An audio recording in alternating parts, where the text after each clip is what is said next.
Salam kerahiman. Hari ini tanggal 23 Januari. Kita akan baca dari 570. Kita mulai dalam nama Bapa dan Putra dan Roh Kudus. Amin. 570. Pada suatu kesempatan, aku melihat Yesus dalam pakaian yang cemerlang. Ini terjadi di rumah kaca. Ia berkata kepadaku, "Tulislah apa yang kukatakan kepadamu. Kesukaanku adalah bersatu denganmu. Dengan kerinduan yang amat besar, aku menantikan dan mendambakan saat ketika aku akan membangun tempat tinggalku secara sakramental di dalam biaramu. Rohku akan beristirahat dalam biara itu, dan aku akan memberkati lingkungan sekitarnya secara istimewa. Demi cintaku kepada engkau semua, aku akan mencegah setiap hukuman yang dengan adil dijatuhkan oleh keadilan Bapakku. Putriku, aku telah menundukkan hatiku untuk menerima permohonan-permohonanmu. Misi dan tugasmu di bumi ini adalah memohon kerahiman bagi seluruh dunia. Tidak satu jiwa pun akan dibenarkan sebelum ia berpaling kepada kerahimanku dengan penuh kepercayaan. Inilah sebabnya hari Minggu pertama sesudah Paskah harus dirayakan sebagai pesta kerahiman. Pada hari itu, para imam harus memberitahukan kepada setiap orang kerahimanku yang agung dan tak terselami. Aku menjadikan engkau pembagi kerahimanku. Katakan kepada bapak pengakuanmu bahwa gambar kerahiman ilahi itu harus dipajang di gereja, bukan dalam klausura di dalam biara itu. Melalui gambar itu, aku akan memberikan banyak rahmat kepada jiwa-jiwa. Oleh karena itu, biarlah setiap jiwa mendapat kesempatan untuk menghampirinya." Hari ini panjang apa yang dikatakan oleh Yesus kepada Suster Faustina. 570. Yesus katakan, "Tulislah apa yang kukatakan kepadamu." Jadi ini sudah jelas yang dikatakan oleh Yesus bukan hanya untuk Suster Faustina, walaupun Yesus mengatakannya kepada Suster Faustina. Karena Yesus minta, tulislah. Artinya akan ada nanti pembaca-pembaca atau orang-orang yang perlu tahu apa yang dikatakan oleh Yesus kepada Suster Faustina. Terjadi di rumah kaca, dikatakan ya. Rumah kaca itu seperti di tempat kita, rumah kaca, greenhouse, yang tempat menyimpan tanaman-tanaman yang perlu cuaca khusus. Jadi di sini juga bisa dikatakan bahwa Yesus itu bisa berbicara dengan kita di mana saja, termasuk juga pada saat kita sedang bekerja. Ya, Suster Faustina ada di rumah kaca, pasti dia sedang melakukan sesuatu kegiatan, suatu pekerjaan. Kesukaanku adalah bersatu denganmu. Kesukaannya Yesus adalah bersatu dengan Suster Faustina. Pasti dia juga suka bersatu dengan kita semua ciptaannya sejauh kita layak, sejauh kita memang sudah melaksanakan apa yang Yesus harapkan, yang membuat dia senang, dia sukacita. Dengan kerinduan yang amat besar, aku menantikan dan mendambakan saat ketika aku akan membangun tempat tinggalku secara sakramental di dalam biaramu. Ada satu kerinduan yang besar dari Yesus, di mana dia menantikan, mendambakan saat, waktu, kapan ya, aku membangun tempat tinggalku secara sakramental di dalam biaramu. Seperti yang kita tahu, Basilika Kerahiman Ilahi diberkati oleh Bapak Paus Yohanes Paulus II sebagai sumber kerahiman ilahi, dan melalui tempat tersebut biar kerahiman ilahi menyebar ke seluruh dunia.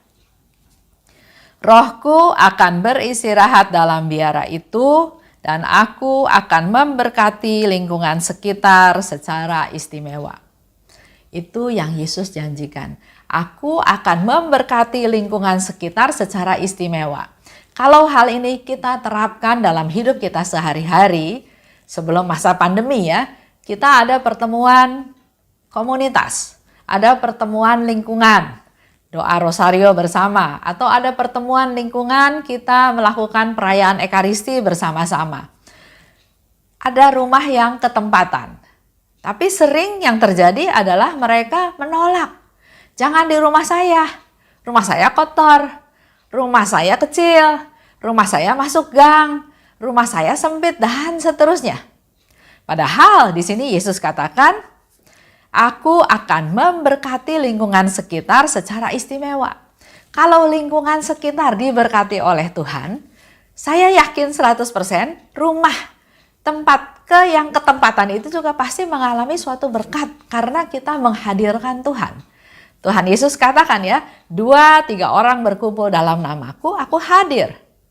Jadi kalau kita melakukan ada pertemuan, kita perlu iman, kita yakini bahwa Tuhan hadir sesuai dengan apa yang dijanjikan oleh Tuhan. 2-3 orang berkumpul dalam namaku, aku hadir. Jadi semoga setelah masa pandemi kita berlomba-lomba menawarkan tempat kita untuk jadi tempat pertemuan, untuk kegiatan rohani.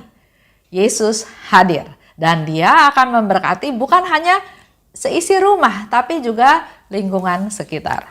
Saya pernah bilang sama satu keluarga, satu suami istri, istrinya sudah Katolik. Suaminya belum Katolik dan dia enggak mau. Dia bilang enggak, saya enggak mau gitu ya. Kalau dijelasin, kalau diceritain, selalu membentengi diri. Nah, langkah yang dilakukan, saya bilang, ibu dilarang nggak bikin pertemuan di rumah? Oh enggak, suami saya mengizinkan saya untuk menampung atau ada suatu kegiatan di rumah. Oke, kalau kayak gitu, sering-seringlah rumahnya ketempatan untuk doa rosario, untuk doa koronka, untuk pengajaran, atau untuk perayaan Ekaristi. Biar Tuhan yang bekerja di dalam rumah ibu. Dan itu dia lakukan, dia praktekkan.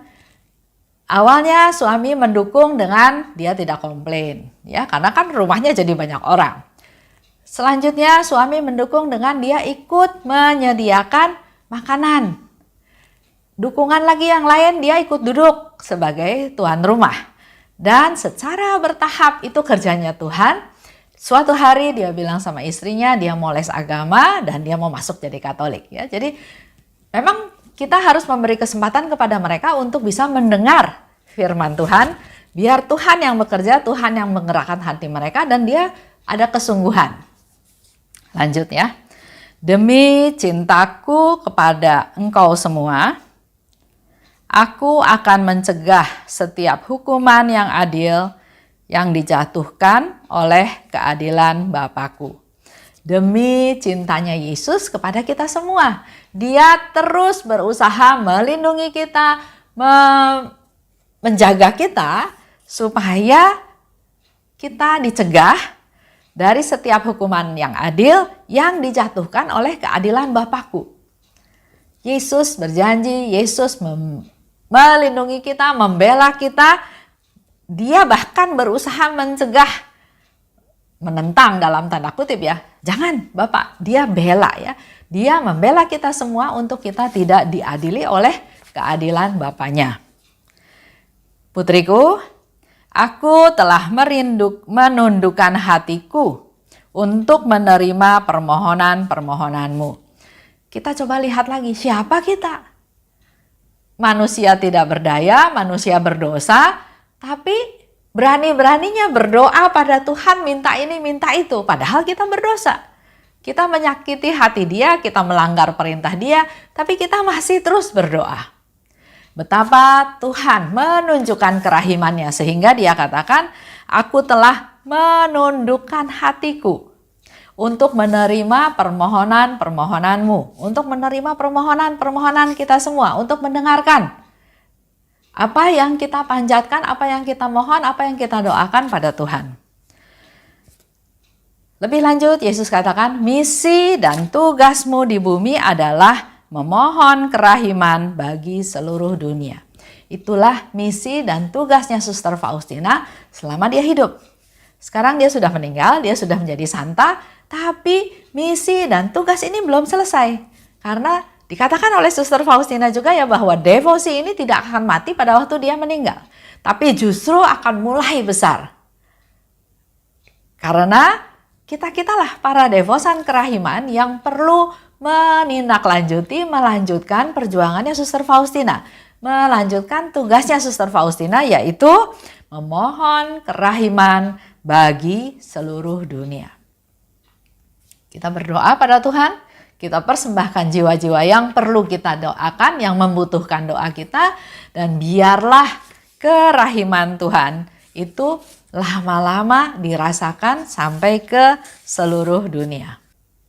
Yesus katakan lebih lanjut, tidak satu jiwa pun akan dibenarkan sebelum ia berpaling kepada kerahimanku dengan penuh keyakinan. Itu Yesus yang memberikan satu jawaban, satu solusi, satu kepastian. Tidak ada satu jiwa pun akan dibenarkan sebelum ia berpaling kepada kerahimanku dengan penuh keyakinan. Jadi langkah utamanya adalah kita perlu berpaling pada kerahiman Tuhan. Percaya, imani, terima, alami kerahiman Tuhan itu dengan penuh keyakinan. Baru setelah itu kita akan dibenarkan. Kalau kita enggak berpaling pada kerahiman, kita mengandalkan diri sendiri, kita merasa bisa, kita merasa hebat, akibatnya kita akan jatuh. Jadi di sini Yesus dengan tegas mengatakan syarat keselamatan adalah berpaling pada Tuhan dan percaya penuh pada kerahimannya. Kita perlu berbelas kasih dan bermurah hati pada sesama. Setiap manusia diciptakan oleh Tuhan itu punya benih belas kasihan dan benih kemurahan hati. Setiap manusia punya. Yang jahat sekalipun dia punya sebetulnya. Benih itu dia punya. Tapi persoalannya sekarang adalah ada yang mau pakai benih tersebut atau dibikin mati benih tersebut. Nah, coba kita refleksi ke diri kita masing-masing. Tapi percaya Bapak Ibu punya benih. Benih berbelas kasih, benih bermurah hati, pasti punya. Masalahnya sekarang tidak terasa karena mungkin memang kita tidak peka, tidak pernah mendengarkan, tidak pernah membiarkan benih itu tumbuh. Selalu dibunuh lagi dengan saya dulu nomor satu. Saya yang penting, dia nggak penting. Saya yang betul, dia yang salah. Nah, kalau prakteknya seperti itu, ya benihnya mati. Tuhan kasih benih, benih itu harus dipelihara, harus dikasih pupuk, harus dikasih air supaya tumbuh menjadi besar. Harus diberi kesempatan supaya dia hidup bagus, hidup subur. Nah, kalau hidup kita dipenuhi dengan kepahitan, maka benih itu lama-lama malah jadinya mati, ya. Inilah sebabnya hari Minggu pertama sesudah Paskah harus dirayakan sebagai pesta kerahiman. Yesus memberikan lagi satu alasan kenapa harus ada pesta kerahiman. Kenapa harus diadakan 1 minggu setelah Paskah? Yesus punya tujuan, Yesus punya maksud untuk semua yang dia minta. Jadi kita perlu tahu, perlu sadar bahwa keinginan Yesus untuk ada pesta kerahiman itu harus kita usahakan berlomba-lomba. Menjadi prioritas kita, menjadi fokus kita juga supaya di setiap paroki, terutama di tempat kita, umat di paroki tersebut, kita para devosan punya PR ya, punya tugas untuk bagaimana caranya supaya pesta kerahiman itu bisa dirayakan di paroki kita masing-masing. Pada hari itu, ini permintaan Yesus lagi ya, para imam harus memberitahukan kepada setiap orang kerahimanku yang agung dan tidak terselami. Itu yang Yesus minta. Sekaligus Yesus juga mengingatkan kita semua bahwa itu menjadi tugas kita juga. Untuk menjelaskan, untuk menginformasikan, untuk memberitahukan kepada pastor kita masing-masing bahwa Yesus minta supaya memberitahukan kepada setiap orang, mungkin dalam homili ya, bicara tentang kerahiman Tuhan yang agung dan tidak terselami. Yesus kadang katakan kerahiman yang seperti samudra luas, kerahiman yang tidak ada batasnya, kerahiman yang tidak bisa diselami. Tapi sekarang dia katakan kerahimanku yang agung. Ya, ada banyak contoh yang tidak terselami, yang kadang nggak masuk akal. Contoh, Dismas yang ada di atas salib sama-sama Yesus, ya jelas dia berdosa berat, makanya dia dihukum di salib. Tapi waktu dia katakan pada Yesus, Yesus ingat aku waktu engkau datang lagi. Dan pada saat itu Yesus bilang, engkau pada hari ini juga engkau akan ada di Firdaus bersamaku. Itu bukti daripada kerahiman Tuhan yang luar biasa. Kerahiman yang agung, yang gak terselami, yang gak bisa kita mengerti. Ada juga kerahiman yang agung, contoh ya. Kerahiman itu diberikan kepada orang yang nggak pernah berdoa, tapi banyak orang yang mendoakan dia. Ini juga kerahiman Tuhan yang tidak terselami, yang perlu terus kita renungkan, kita gali. Aku menjadikan engkau pembagi kerahimanku. Itu yang dikatakan oleh Tuhan Yesus. Aku menjadikan engkau. Engkau di sini bisa Bapak Ibu juga termasuk sebagai orang yang Tuhan Yesus jadikan perpanjangan tangannya untuk membagikan kerahimannya Tuhan. Katakan kepada Bapa pengakuanmu bahwa gambar kerahiman ilahi itu harus dipajang di gereja dan bukan dalam klausura di biara. Memang kalau Bapak Ibu tahu ceritanya tentang gambar kerahiman ilahi itu yang pertama kali dibuat, itu pernah juga disimpan di salah satu biara. Nah, di sini Yesus mau katakan bahwa kasih tahu ke Bapa pengakuan, bercerita, sharing, berikan informasi kepada dia bahwa gambar itu harus dipajang di gereja, bukan di dalam klausura di biara. Karena kalau di biara ya lingkupnya hanya anggota biara. Padahal Yesus melalui gambar kerahiman ilahi dia ingin memberikan banyak rahmat, banyak berkat. Kalau di gereja, di rumah Tuhan, otomatis semua umat Tuhan yang datang ke gereja tersebut bisa melihat gambar Yesus yang Maha Rahim tersebut. Karena Yesus katakan melalui gambar ini aku akan banyak memberikan rahmat dan berkat. Kalau saya datang ke gereja, sudah banyak gambar-gambar kerahiman ilahi ada di gereja. Kadang ada di altar, ada di samping, ada di belakang, ada juga di ruang adorasi ya, tapi biasanya sudah ada. Ada yang besar, ada yang gambarnya kecil, itu hanya teknis saja ya, tapi yang penting kita harapkan supaya gambar kerahiman ilahi ini seperti yang Yesus minta, gambar itu dipajang di gereja, bukan di dalam klausura di biara. Melalui gambar itu, Yesus pertegas lagi dalam diary nomor 570 ini. Aku akan memberi banyak rahmat kepada jiwa-jiwa. Aku akan memberi banyak rahmat kepada jiwa-jiwa melalui gambar kerahiman ilahi tersebut. Oleh karena itu, biarlah setiap jiwa mendapat kesempatan untuk menghampirinya. Nah, ini dipertegas lagi. Kalau tadi ditaruhnya di dalam klausura, di dalam biara, kan hanya orang tertentu.